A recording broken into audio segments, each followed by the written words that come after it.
Realmente yo sé que ustedes han escuchado muchas clases, han leído la Biblia y han visto por ustedes mismos la enorme responsabilidad que tiene el esposo, ¿no? Sin embargo, creo que me adelanté. Déjenme regresar acá. Ok. Sin embargo, yo personalmente pienso que el ser esposos, como decía Roselín, no es porque yo lo decidí, sino es porque Dios fue el que me seleccionó y decidió eso. Somos, como les compartía él, una selección divina. Sin embargo, ¿cuántos de ustedes en algún momento han tenido dificultades con su esposa? Levanten la mano. Amén. Ok, bienvenidos. Ok, sentí que yo era de esos pocos, ¿no? No, la ola. ¿De qué hablan? Yo no sé ustedes, pero por ejemplo mi esposa muchas veces me ha dicho, ¿cómo no soy hombre? ¿Por qué tengo que sujetarme a ti? ¿Por qué tengo que obedecerte? Bueno, porque la Biblia lo dice, ¿no? Y muchas veces esta escritura que creo que la mayoría, si no es que todos sabemos aquí, de los roles de Efesios y que vamos a leer al final, de Efesios capítulo 5, 21 o 22 específicamente para ellas, es que deben de estar sujetas a nosotros.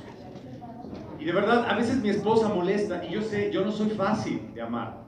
O sea, yo no sé tú, pero yo no soy fácil de amar. Yo hago enojar muchas veces, es más, te puedo decir, todos los días, no hay un día que yo le tenga que no hay un día que no le tenga que pedir perdón a mi esposa. ¿Por qué? Porque yo no soy fácil de amar. Y sobre todo, no soy fácil de respetar. Y la realidad, hermanos, es que yo sé que hay muchas esposas que cuando leen Efesios 5, 22, piensan, ¿sabes qué? A nosotros nos tocó la parte más difícil en la relación matrimonial, porque tenemos que sujetarnos a ustedes. Y hoy muchas mujeres piensan eso, dentro de la iglesia y fuera de la iglesia, especialmente las que conocen la palabra, que son las que están dentro. Pero te digo una cosa, y te voy a ser muy sincero, a la luz de la palabra de Dios, a quien le toca la parte más difícil es al hombre. Y no te lo digo en un término o en una actitud machista, te lo estoy diciendo en términos bíblicos.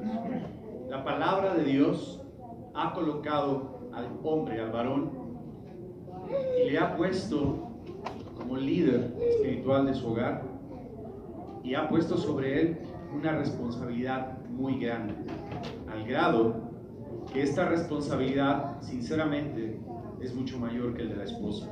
Aunque muchas de ellas sienten y piensan que la parte más difícil les tocó a ellas. No, la parte más difícil nos tocó a ti y a mí.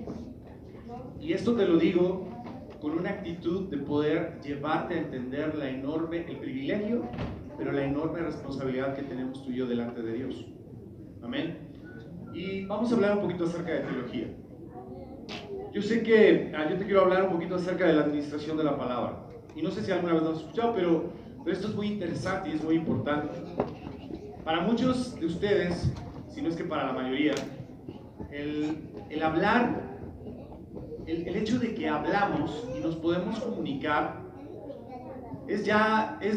lo damos como por sentado, como pues es natural, es parte de. Pero te digo una cosa, el concepto de poder hablar y comunicarnos es solamente un don, un regalo, un privilegio que Dios le da al ser humano. No se lo dio a ningún otro ser humano, a ningún otro ser de la creación.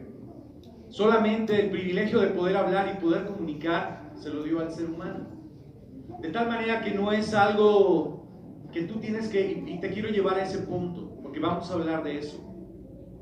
Si tú puedes captar y entender lo que la palabra de Dios nos enseña a través del comunicar la palabra, yo te puedo asegurar algo, tú vas a poder avanzar muchísimo, de verdad, y no porque lo digo yo, sino porque lo vamos a ver a través de la palabra y te vas a sorprender de lo impresionante que es poder saber administrar la palabra de Dios o ministrar la palabra de Dios correctamente.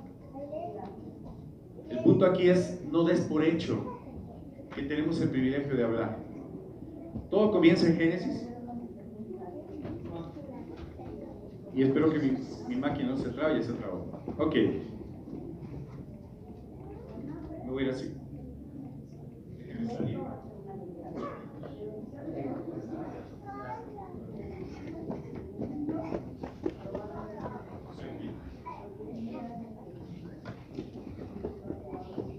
Sabía que me iba a pasar a mí. Ahí está.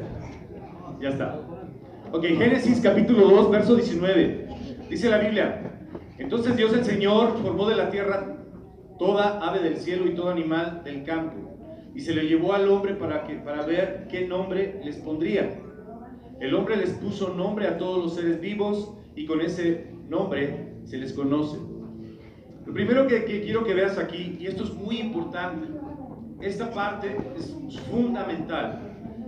En el capítulo 2, versículo 19, que es el que te acabo de leer, Eva, la mujer, aún no existía. El varón estaba solterito. ¿Okay? Dios dice en la Biblia que crea al ser humano, al hombre, al varón, y le pide algo. Le pide que Él les ponga nombre a estos animales, a estos seres vivos. Y dice la palabra de Dios que Él empezó a seleccionar. Esto fue el primer ejercicio de taxonomía de toda la historia, y Adán comienza a ponerle nombre a todos los seres vivos, a todos los animales. Y sucede algo interesante. El haberles puesto nombre les da, como dice aquí, definición y significado. Y esto no es poca cosa. El poder de las palabras es un poder muy grande. ¿Cuántos de ustedes tienen mascotas? La gran mayoría. Ok. ¿Qué haces cuando adquieres una mascota y le pones nombre? ¿Qué sucede? Le das significado, la tomas y la haces propia. ¿Estamos de acuerdo? De tal manera que Dios, sabiendo esto, le dice: ponle nombre. Y al hacer esto, Adán le da sentido, les da definición y les da significado. Y lo hizo antes de la caída con tal precisión que dice la Biblia que con ese nombre se les conoce. Hasta el día de hoy lo hizo con tal precisión, con tal perfección, que hasta el día de hoy así se les conoce a todos los animales. Más adelante, cuando aparece Eva, que es en el verso 22, dice la Biblia: de la costilla que le había quitado al hombre, Dios el Señor hizo una mujer y se la presentó al hombre, el cual exclamó: esta sí es hueso de mis huesos y carne de mi carne, se llamará mujer. ¿Qué fue lo primero que hizo el hombre cuando Dios le presenta a Eva? Le pone nombre. Se llamará varona, dice otras versiones, o Isha, porque ha sido sacada del Ish, del hebreo. Lo primero que hace Adán es, en cuanto ve a Eva, le pone nombre. Y más adelante, en el capítulo 3, cuando peca, también le pone nombre. Le pone Eva. Y tú lo puedes ver más adelante. Pero ¿qué tiene esto de interesante? Bueno, que el simple hecho, Dios no solamente le dio el privilegio de ponerle nombre a Adán, a ponerle nombre a las cosas, sino también de administrar su revelación divina, su palabra. De tal manera que en Deuteronomio, capítulo 11, más adelante, Dios le encarga, dice la Biblia, solamente te puse un pedacito, dice: instruyan a sus hijos hablándoles de ellas tanto en la casa como en el camino, y etc. O sea, Dios, y quiero que veas aquí de una manera clara y contundente, aquí no está hablando de la mujer, aquí el mandato es para el hombre. Y le dice: yo quiero que tú le hables a las siguientes generaciones de mí, de lo que yo te he revelado. Háblales a ellos. Y Dios le da esa responsabilidad al varón. al hombre. Y esto es tan importante y tan contundente que en el Nuevo Testamento, Pablo, en 1 Corintios, capítulo 14, fíjate lo que dice la Biblia. Pablo hablando y dice: guarden las mujeres silencio en la iglesia, pues no les está permitido hablar, que estén sumisas como lo establece la ley. Si quieren saber algo, que se lo pregunten en casa a sus esposos, porque no está bien visto que una mujer hable en la iglesia. Yo no sé si te das cuenta de esto, pero esto es un principio teológico que tiene repercusiones no solamente en el hogar, sino también en la iglesia. Dios, en su palabra, establece que debe de ser el hombre el que debe de instruir de su palabra a su familia, a su esposa y a sus hijos. Pero, y no sé si te das cuenta, pero dice que guarden silencio y que si quieren saber algo, que se lo pregunten en casa a sus esposos. ¿Qué es lo paradójico aquí? Que hoy muchas esposas van a casa y no le preguntan absolutamente nada al esposo. ¿Y sabes por qué? Porque ellas saben más de la palabra de Dios que muchos aquí. Y no solamente eso es triste, o sea, eso no solamente es vergonzoso, ¿sabes? Eso está causando un desastre a nivel mundial. Que las esposas lean más la Biblia, que las esposas lean libros cristianos, que las esposas estén más preocupadas por conocer mejor la palabra que tú y que yo. Eso es, hermano mío, un desastre y una vergüenza. Todos aquí somos llamados a administrar correctamente la palabra de Dios.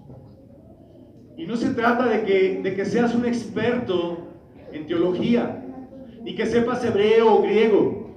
Se trata de que te esfuerces por conocer bien la palabra de Dios. Porque somos responsables, somos los líderes espirituales en el hogar.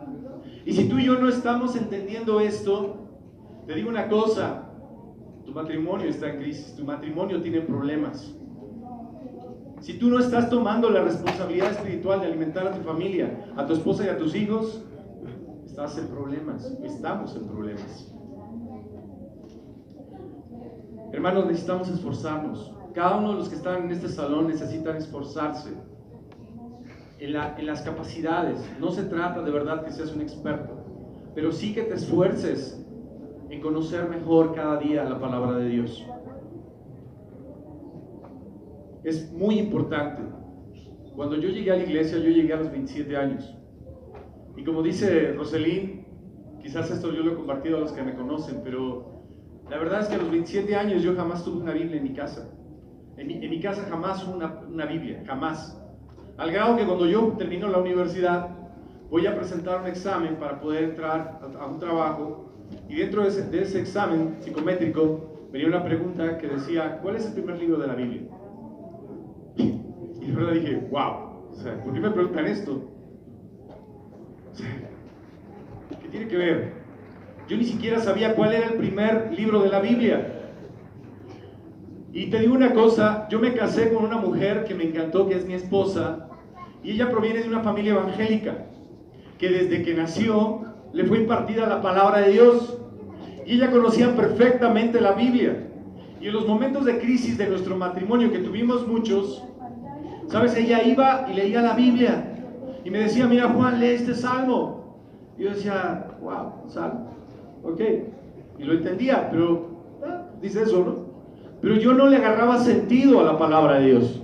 Cuando yo me hice discípulo, tuve que ser confrontado, no por los hermanos, por la palabra de Dios, que me dice: tú eres el que tiene que ministrar la palabra, tú eres el que tiene que guiar a tu esposa. Y esa no es poca cosa. De verdad tuve que ponerme a estudiar, tuve que ponerme a leer la palabra. ¿Por qué? Porque ella me ganaba, aún en los tiempos de discipulado. Y no me da vergüenza, porque de verdad mi esposa es muy lista, es muy capaz, es súper espiritual. Y todo el tiempo tengo que estar compitiendo tal vez con eso, así como, wow, yo tengo que estar a la altura, porque yo soy el responsable de guiarla. Vamos a los tipos de discipulado y de repente mi esposa cuando habla, saca un texto, saca una escritura, que de verdad nada más porque es mi mujer y porque tengo, y por respeto a los hermanos, pero yo mismo voltearía y decía, wow, hasta esa me ayudó a mí. Pero digo, wow, yo necesito ser espiritual. Yo necesito, de verdad, en un tiempo yo estoy orando como Dios, ayúdame a poder ayudar a esta pareja, pero también a que mi esposa vea que para mí es importante la palabra, que puedo tener la capacidad de poder usar correctamente la Biblia. ¿Y todo esto por qué? Bueno, todo se centra en esto, en el rol. Versículo 25 de Efesios, y este es para nosotros. Esposos, amen a sus esposas, así como Cristo amó a la iglesia y se entregó por ella para hacerlas santas.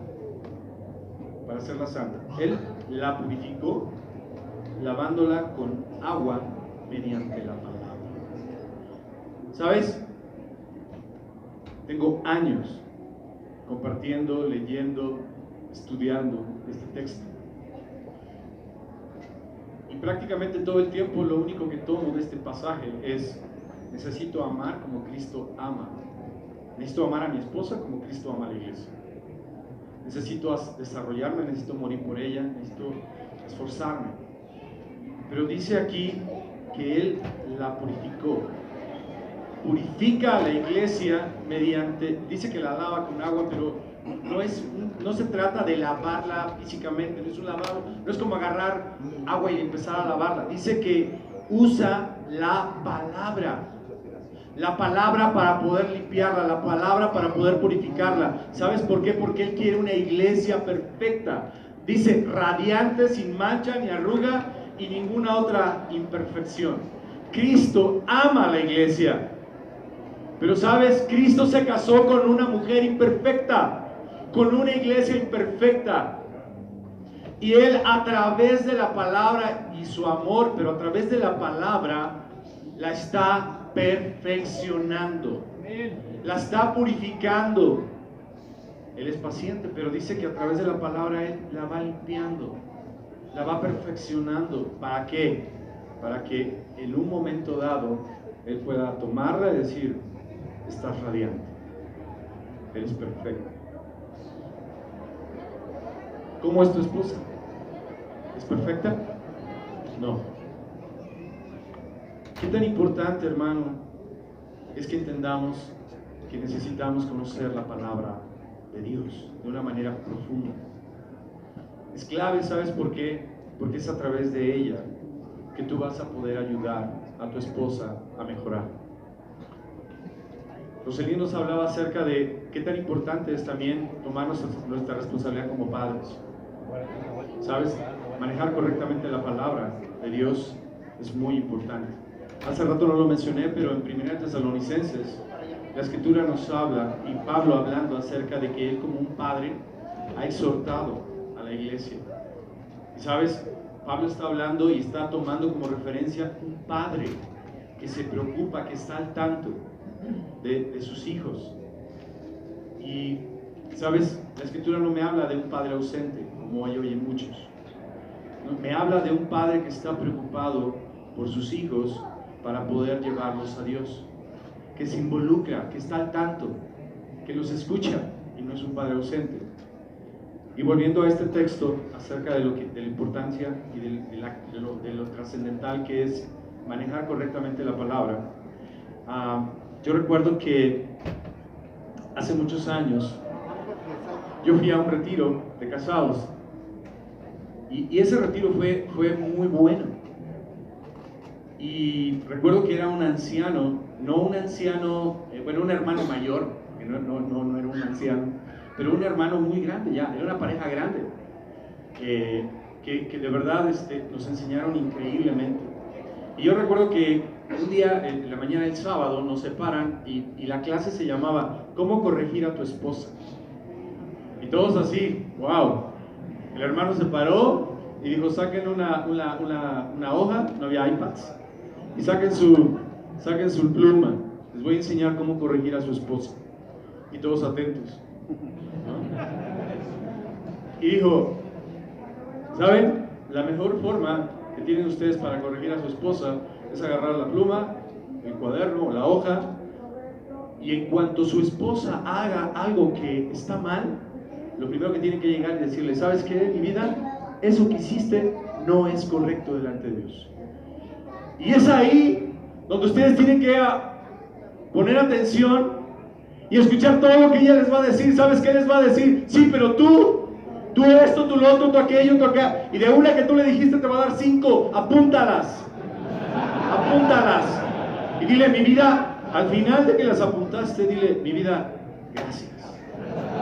De verdad eso, y lo hice. Me ayudó, de verdad me ayudó. Pero ¿sabes? Lo que más me ayudó fue entender esto. Esto es más importante. Lo otro es importante. Yo lo hice y me funcionó, de verdad.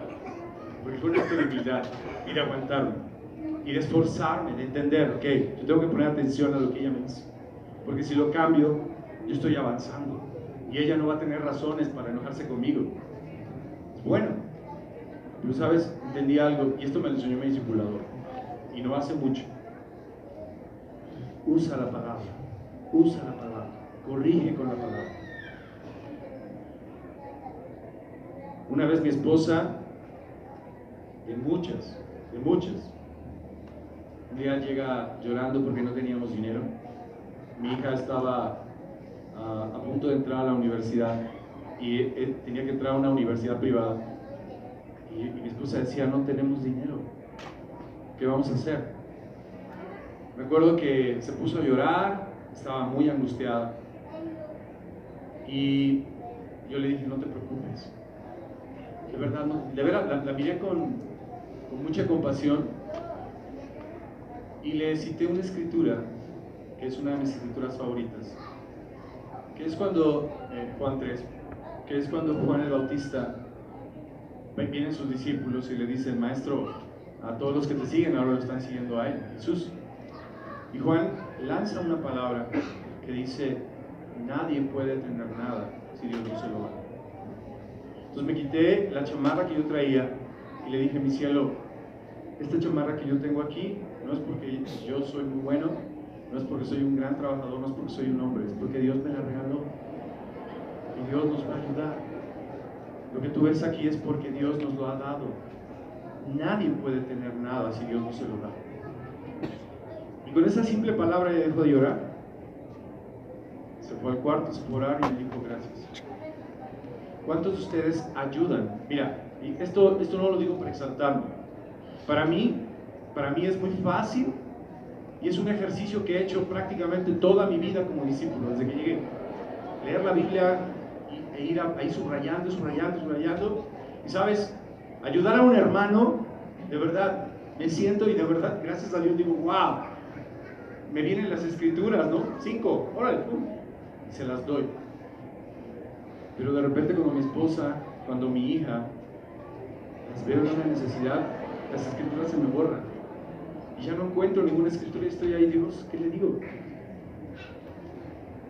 No es algo sencillo, no es fácil, parece, pero no lo es.